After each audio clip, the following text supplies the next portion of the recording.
Bon, je reçois pas mal d'identifications sur une vidéo où Jordan Zebo se plaint avec un fond de musique mélancolique, attristante, où il dit que maintenant il subit une sorte de harcèlement psychologique, des gens qui crient Jordan t'es mort dans la rue, etc.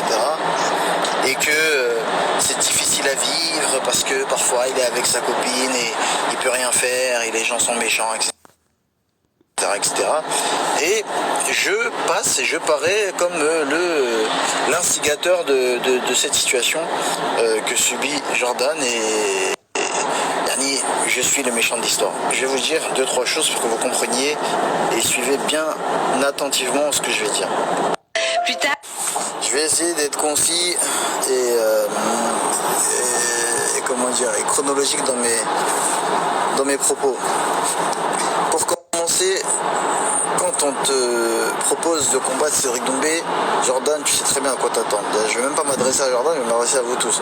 Vous savez très bien à quoi vous attendre à partir du moment où on vous propose de combattre Cédric Doumbé. Vous savez que vous allez subir du trash talking, vous savez que psychologiquement ça va être dur, et vous savez qu'il ne faut pas qu'il rentre dans votre tête. Vous allez tout faire pour pas qu'il rentre dans votre tête, mais il va rentrer dans votre tête. Ça vous le savez, que je vais rentrer dans votre tête dans tous les cas. Donc Jordan savait très bien dans quoi il s'embarquait.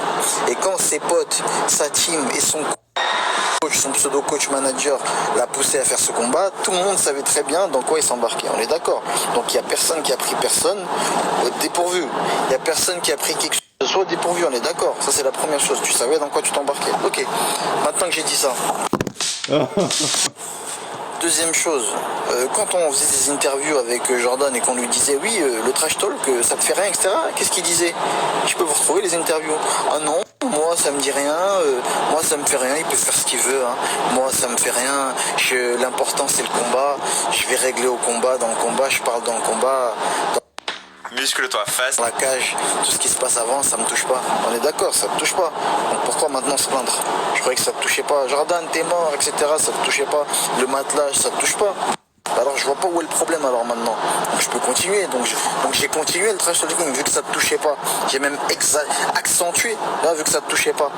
Donc ça c'est la deuxième chose.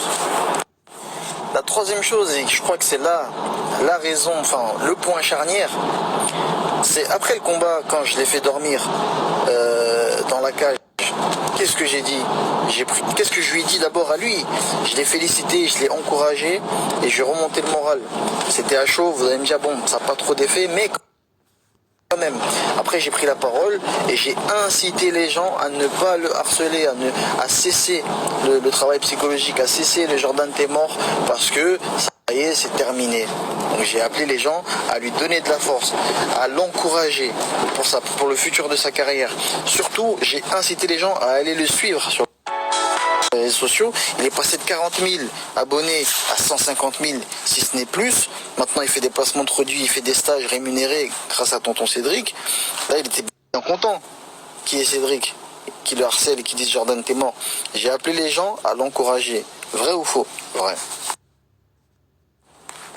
Quatrièmement et dernièrement, une fois que j'ai appelé les gens à l'encourager, à lui donner de la force et du coup indirectement lui donner de l'argent, qu'est-ce que lui a fait? Se sentant moussé par tout cet engouement médiatique, invité sur tous les plateaux télé, clique, et je n'ai pas les autres. Qu'est-ce que lui a trouvé à dire? C'est non, Cédric Doumbé, il a eu de la chance contre moi. Il a été favorisé par le PFL, le crochet gauche, c'est vrai que c'est le PFL qui te l'a mis dans la face. Il a été favorisé par le PFL, donc c'est pour ça que j'ai perdu.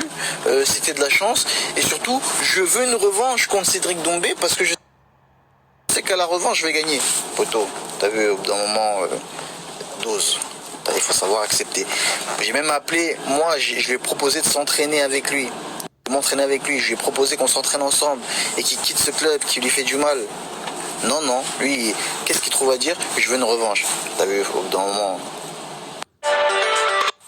Donc après, tu vois, quand tu fais des vidéos en disant oui, on me dans la rue, Jordan t'es mort, t'as vu, tu l'as cherché, t'as vu, tu le cherches. Cherche ton Jordan t'es mort, tu le cherches, qu'on te provoque dans la rue, etc. Tu vois, parce qu'au bout d'un moment, tu veux pas atterrir. Tu proposes des revanches alors que tu t'es fait éteindre. tu n'acceptes pas la défaite en disant que ton adversaire, donc moi qui t'ai mis KO au bout de 9 secondes, a eu de la chance, c'est un peu ridicule. Tout ça pour faire une vidéo et derrière avec une musique de fond, triste, etc. Oui, je suis avec ma copine, etc. Vas-y, arrête. T'as vu, on fait du combat, on fait pas de la danse classique. Il faut assumer. Tu vois, à partir du moment où tu signes le contrat, tu dis je veux combattre, il faut assumer ce qui va se passer avant, pendant et après. C'est comme ça. Psychologiquement, si t'as pas les nerfs, il faut pas faire ce sport. Il faut pas venir se plaindre après. C'est comme ça. Conor McGregor, il a provoqué la terre entière, Khabib, etc. Il s'est fait éteindre, il prend sa dose, il prend sa session van, même si ça dure 2 ans, il assume. Il vient pas pleurer derrière, oui, tu vois, arrête.